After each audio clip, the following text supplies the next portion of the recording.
Hey everyone, hope you're having a thoroughly thankful Thursday. Gratitude's good for the attitude. I'm Coy Wire, this is CNN 10, and we kick off today's show with an update on the 2024 presidential campaign. Election Day is less than 2 months away, and new polling suggests this race is going to be a close one between Democratic nominee, current Vice President Kamala Harris, and Republican nominee, former President Donald Trump. In fact, it's likely to come down to 6 battleground states.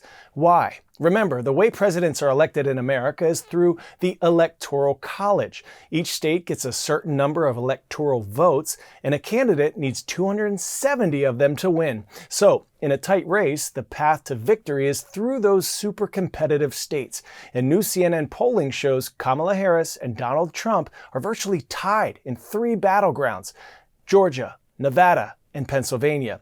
Both candidates are trying to build support ahead of the November 5th election, so they are hitting the campaign trail hard in the final stretch of this race. Former President Trump held a town hall in Pennsylvania yesterday. Vice President Kamala Harris unveiled new economic proposals in New Hampshire. But the next really big event comes next week, so let's mark this one on our calendars. Harris and Trump scheduled to debate each other for the first time Tuesday night. Next, we head to India, which has set ambitious goals for clean energy. Prime Minister Narendra Modi has pledged that renewable sources like solar and wind power will meet 50% of India's energy requirements by the end of this decade. But getting there won't be easy, especially when many residents say the huge windmills are causing problems. CNN's Christy Lou Stout has more. These windmills in the desert are capable of powering millions of homes in India, impacting many people's lives and the environment for good. But some local herders here in Jaisalmer say that they are against it.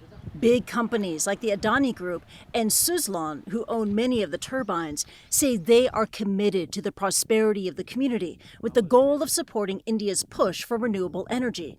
The wind turbines have made this area one of India's largest onshore wind farms, but it's also on the community's grazing land. And herders say the construction work is damaging the water sources, crucial for their livestock. Meanwhile, some environmentalists say the power lines are causing harm to animals, including one on the brink of extinction. The Great Indian Bustard had a population of over 600 before the year 2000. Once the windmills and the high-tension wires were installed, their mortality increased, breeding decreased, and now only around 150 remain in Jaisalmer. Climate change brings heavy flooding and heat waves, and windmills can cut down on the carbon emissions that scientists say fuel climate change. But the benefits of the windmills are not being felt by many living near them. They say the windmills are mostly benefiting the bigger cities, while they continue to see power cuts. Even a small child in our home suffers in the heat without a fan because we only have electricity for 2 hours. The power is unreliable, and none of the windmills are supplying electricity to the western region of Rajasthan. We are desperate for light. As the climate crisis continues and scorching temperatures rise, local herders feel their frustrations are going unheard. We have thousands of gigawatts of electricity from Jaisalmer that we are supplying, but we are still struggling for electricity today. There's no one listening to our plight. As the third largest consumer of energy in the world, India plans to raise non-fossil fuel power to 500 gigawatts by 2030. That means even more energy plants and wind turbines are on the horizon, all while facing demands from local communities. 10-second trivia. Which of these waterways would you find in the U.S. state of Washington? Missouri River, Potomac River, Puget Sound, or Lake Huron?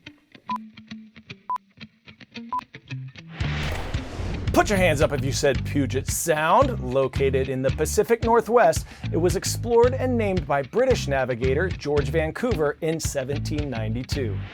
Next up, let's take a field trip. Tacoma, Washington, here we come. We could snowshoe, hike an island, blow glass, and shuck oysters all in the same day. Because it's so far north, it has some of the longest days in the continental U.S. Derek Van Dam shows us just how much we can pack in to those long daylight hours. There's no shortage of things to do and see in Tacoma, Washington, and because it's so far north, there are nearly 16 hours of daylight in the summer to help you pack it all in. My day begins on Mount Rainier. On this misty morning, I hike across a fresh dusting of snow. There are 26 glaciers on Rainier, and over 35 square miles of the mountain is covered in snow and ice year-round. But I can't stay long because I need to make the 2-hour journey back down to the Puget Sound.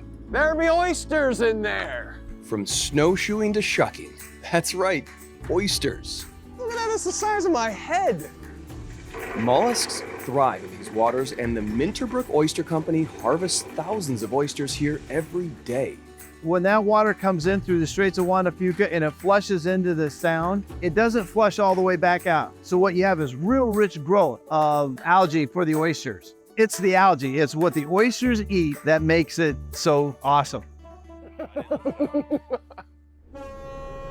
The Puget Sound also has an abundance of islands, including Vashon. After a short ferry trip, you can be transported to what feels like another world. Berries are gonna start popping here pretty soon. Hike along wooded trails, rocky beaches, but it's also home to nearly 11,000 full-time residents. Some Tacoma residents, including Dale Chihuly, helped put the Northwest on the map as a mecca for glass art. I don't think I've ever seen somebody so comfortable with a flamethrower. Yeah, right? So I had to check out the Tacoma Museum of Glass, where new works of glass art are blown and molded in front of a live audience. Most museums are historical and maybe the artists aren't alive anymore. Hello? If you want to see world-class artists working in a state-of-the-art facility, then this is the place to come.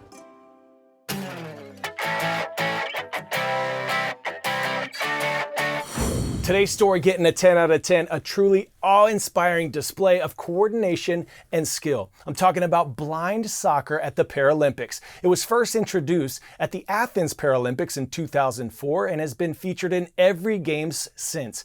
Outfielders have to be completely blind to play, and they even wear eye shades to make it an equal playing field for all. So how exactly does it work? CNN's Patrick Sung breaks it down.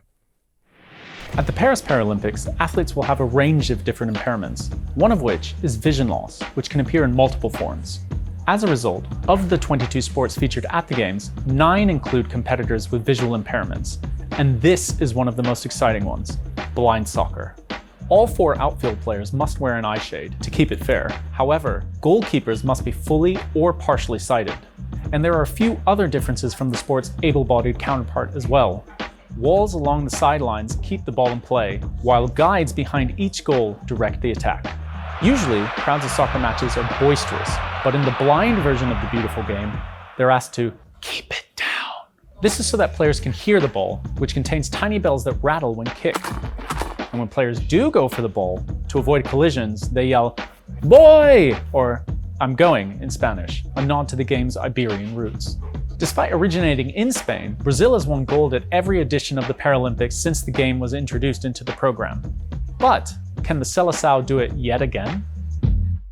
Awesome stuff. Brazil plays in the semifinal today. The gold medal match is Saturday. All right, superstars, now to our favorite part of the show, shout out time. Warriors arise. This one goes to Wasatch Junior High School in Mill Creek, Utah. I see you, Coach Hamilton, and go Warriors. Happy Friday Eve. Thank you for making us part of your day. See you tomorrow right back here on CNN 10.